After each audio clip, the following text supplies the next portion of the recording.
వస్సలాతు వస్సలాము అలా రసూలిహిల్ కరీం వఅలా ఆలిహి వఅస్హాబిహి అజ్మయీన్ ఫమన్ తబిఅహు బిఇహ్సానిహి ఇలా యౌమిద్దీన్. قال الله تعالى في القرآن المجيد والفرقان الحميد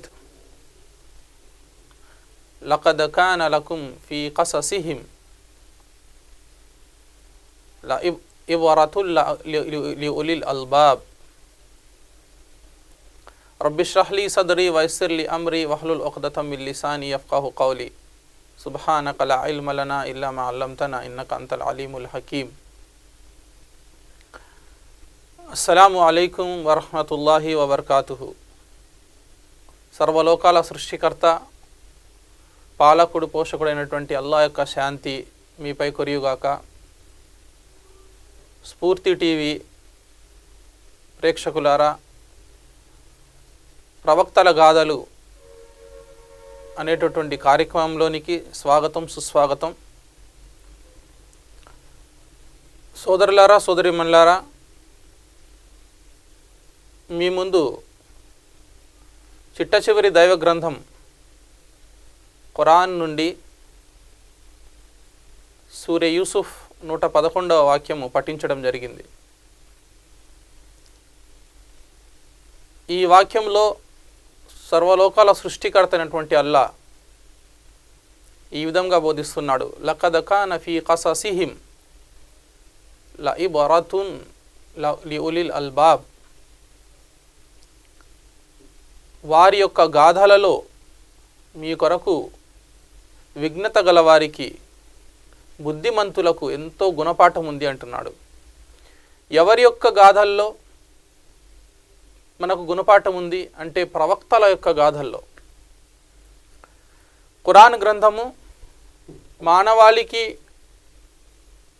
రుజుమార్గం చూపుట కొరకు, సన్మార్గం చూపుట కొరకు దేవుని తరపు నుండి అవతరించబడినటువంటి గ్రంథాలలో చిట్ట చివరి గ్రంథము. ఈ గ్రంథము చిట్ట చివరి దైవ ప్రవక్త అయినటువంటి ముహమ్మద్ సల్లల్లాహు అలైహి వసల్లం వారికి వసంగబడింది. అల్లాహ్ ఖురాన్లో అంటున్నాడు, షహరు రమదాన్ అల్లది ఉంజిల ఫీహిల్ ఖుర్ఆన్ హుదల్ లిన్నాస్ వబయ్యినాతి మినల్ హుదా వల్ ఫుర్ఖాన్. పవిత్ర రంజాను మాసము, ఈ మాసంలో ఖురాన్ గ్రంథం అనేది అవతరించడం జరిగింది. ఇది ఎందుకంటే ఇది ప్రపంచంలోని సర్వ మానవులకు ఈ గ్రంథము రుజుమార్గం చూపడం కొరకు వచ్చింది. సోదరులారా, సోదరిమణులారా, ఎన్నో యుగాలు గడుస్తూ వచ్చాయి, ఎంతో కాలము గడుస్తూ వచ్చింది. ఇది చిట్ట చివరి కాలం అంటే కలియుగము. ఇందులో వచ్చినటువంటి ప్రవక్త ముహమ్మద్ ప్రవక్త, అతను చిట్ట చివరి దైవ ప్రవక్త. అతనికి వసంగబడినటువంటి గ్రంథము ఖురాన్ గ్రంథము. అల్లా ఈ గ్రంథాన్ని గురించి ఇది సర్వమానవులకు రుజుమార్గం చూపడ కొరకు వచ్చిన గ్రంథం అని అల్లా బోధిస్తున్నాడు.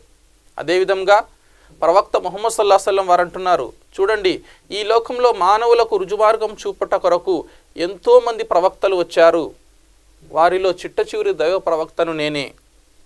ఇక్కడ ప్రవక్త అంటే ఎవరు? మనం ప్రవక్తల గాథలు తెలుసుకోబోతున్నాం. ప్రవక్త అంటే ఎవరు? ప్రవక్త అంటే ఎవరైతే ఈ లోకంలోనికి మానవుడు వచ్చేటప్పుడు ఆదాము మరియు హవా అలైహిస్సలాం ఇద్దరూ దేవుడు తినవద్దు, ఆ యొక్క చెట్టును మీరు రుచి చూడవద్దు అని చెప్పినప్పుడు వారు శైతాన్ యొక్క ప్రేరేపణకు గురి అయి ఆ ఫలాన్ని వాళ్ళు రుచి చూశారు. ఆ చెట్టును రుచి చూసినప్పుడు వారిని అల్లా ఈ భూమిపై పంపించాడు. అప్పుడు అల్లా వారికి ఈ విధంగా అంటున్నాడు, మీ వద్దకు మా తరపు నుండి రుజుమార్గం వస్తుంది. కుల్ నహ్బితు జమియా ఫఇమ్మా యఅతియన్నకుం మిన్నీ హుదన్ ఫమన్ తబియ హుదాయా వలా ఖౌఫున్ అలైహిం వలా హుమ్ యహ్జనూన్. అల్లా అంటున్నాడు, ఎవరైతే నా రుజుమార్గాన్ని అనుసరిస్తారో వారికి ఇకపై ఎటువంటి దుఃఖము కానీ, వారిపై ఎటువంటి కష్టము కానీ ఉండదు అని అల్లా ఆనాడే, అంటే మానవుడు భూమిపైకి రాకముందే అల్లా సుబ్హానహు వ తఆలా అతనికి చెప్పి పంపించేశాడు. ఆ రుజుమార్గం ఏమిటి? ఆ రుజుమార్గం ఏమిటంటే దైవ ప్రవక్తలు దేవుని తరపు నుండి మానవులలో నుంచే వారిని రుజుమార్గం చూపుటకు, శైతాన్ యొక్క ప్రేరేపణకు గురి కాకుండా వారికి రుజుమార్గం చూపుటకు, కోల్పోయినటువంటి స్వర్గాన్ని మళ్ళీ వారు పొందటానికై ఈ రుజుమార్గాన్ని చూపుట కొరకు వచ్చినటువంటి మహాపురుషులే ప్రవక్తలు. ఆ విధంగా భూమిపైకి వచ్చినటువంటి ప్రవక్తలు చాలామంది ఉన్నారు. వారిలో ఆదం అలైహిస్సలాతు వస్సలాం వారు, ఇద్రీస్ అలైహిస్సలాతు వస్సలాం వారు, అదేవిధంగా ఇబ్రాహీం అలైహిస్సలాతు వస్సలాం వారు, ఇస్మాయిల్ అలైహిస్సలాతు వస్సలాం వారు, ఇస్హాక్ అలైహిస్సలాతు వస్సలాం వారు, యాకూబ్ అలైహిస్సలాతు వస్సలాం, అదేవిధంగా యూసుఫ్ అలైహిస్సలాతు వస్సలాం. మరి అతని సంతానంలో ఎంతోమంది ప్రవక్తలు, మూసా అలైహిస్సలాం, దావూద్ అలైహిస్సలాతు వస్సలాం, సులైమాన్ అలైహిస్సలాం, జకరియా అలైహిస్సలాం, ఇలియాస్ అలైహిస్సలాం, అయ్యూబ్ అలైహిస్సలాం, ఈసా అలైహిస్సలాం, షుఐబ్ అలైహిస్సలాం.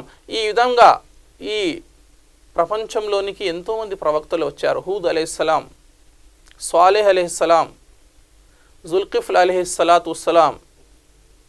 చిట్ట చివరిగా ప్రవక్త ముహమ్మద్ సల్లల్లాహు అలైహి వసల్లం వారిని పంపించడం జరిగింది. పంపించి అల్లా అంటున్నాడు, వఖాతిమున్ నబీఈన్, ఇతను చిట్ట చివరి దైవ ప్రవక్త, ఇతని తర్వాత ఏ ప్రవక్త కూడా రాడు. చూడండి సోదరులారా, సోదరిమణులారా, అంటే అల్లాహ్ తరపు నుండి మానవులకు రుజుమార్గం చూపుటకు మానవులలో నుండే దేవుడు ఎన్నుకున్నటువంటి వ్యక్తిని ప్రవక్త అంటారు. ఆ ప్రవక్త మనిషే, అతను పైనుంచి ఎక్కడి నుంచి కూడా రాడు, మానవుల్లో నుంచి అల్లాహ్ అతన్ని ఎన్నుకుంటాడు. అతను మానవుల్లో ఉండి మనలాగే భోజనాలు చేస్తూ మనలాగే జీవితాన్ని గడుపుతూ మనలో నుండే వారు ఉంటూ దేవుని తరపు నుండి వారికి వచ్చేటటువంటి సందేశాలను వారు గ్రహించి స్వతహాగా వారు కూడా నడిచి అమలు చేసి ప్రజలకు చూపిస్తారు. వారు దైవ మార్గంపై ప్రజలను నడిపిస్తారు. ఇటువంటి వారిని ప్రవక్తలు అంటారు. వారి గాథల్నే ఇప్పుడు మనం తెలుసుకోబోతున్నాం.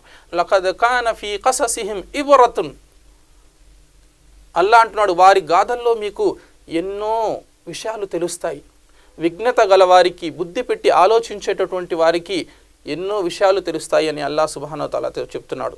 ఈ ఖురాన్ గ్రంథంలో మొదటి వచ్చినటువంటి ప్రవక్తల యొక్క గాథలు తెలియజేయాల్సిన అవసరం ఏమిటి? ఆ అవసరం ఏమిటంటే వారు ఏ విధంగా దేవుని యొక్క సందేశాలను అందుకున్నారు, వారు ఏ విధంగా నడిచారు, విశ్వాసంపై నిలకడగా ఏ విధంగా ఉన్నారు అనేటటువంటి విషయాలు మనకు తెలుస్తాయి.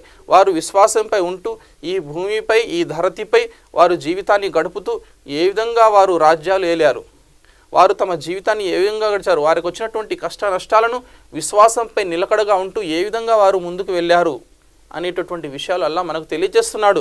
అది ఎందుకంటే ఇక్కడ అల్లాహ్ ఖురాన్ గ్రంథంలో చెప్తున్నాడు, మా నుసబ్బితు బిహి ఫుఆదక, వారి గాథలు నువ్వు తెలుసుకున్న తర్వాత నీ హృదయంలో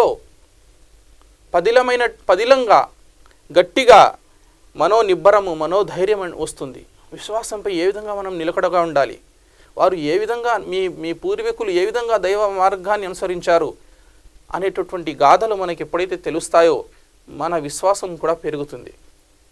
మనం కూడా వారిలాగా విశ్వాసంతో ఈ భూమిపై వచ్చేటటువంటి కష్ట నష్టాలు, శైతాన్ తరపు నుండి వచ్చేటటువంటి ప్రేరణలకు మనం లొంగకుండా దైవ మార్గంలో నిలకడగా ఏ విధంగా ఉండాలి అనేటటువంటి విషయం మనకు తెలుస్తుంది. సోదరులారా, సోదరిమణులారా, ప్రవక్తల గాథలు తెలుసుకోవాల్సినటువంటి అవసరం మనకి ఏముంది అనేటటువంటి విషయాన్ని ఇంకా మనం ఇన్షాల్లా చిన్న బ్రేక్ తర్వాత మళ్ళీ తెలుసుకుందాము.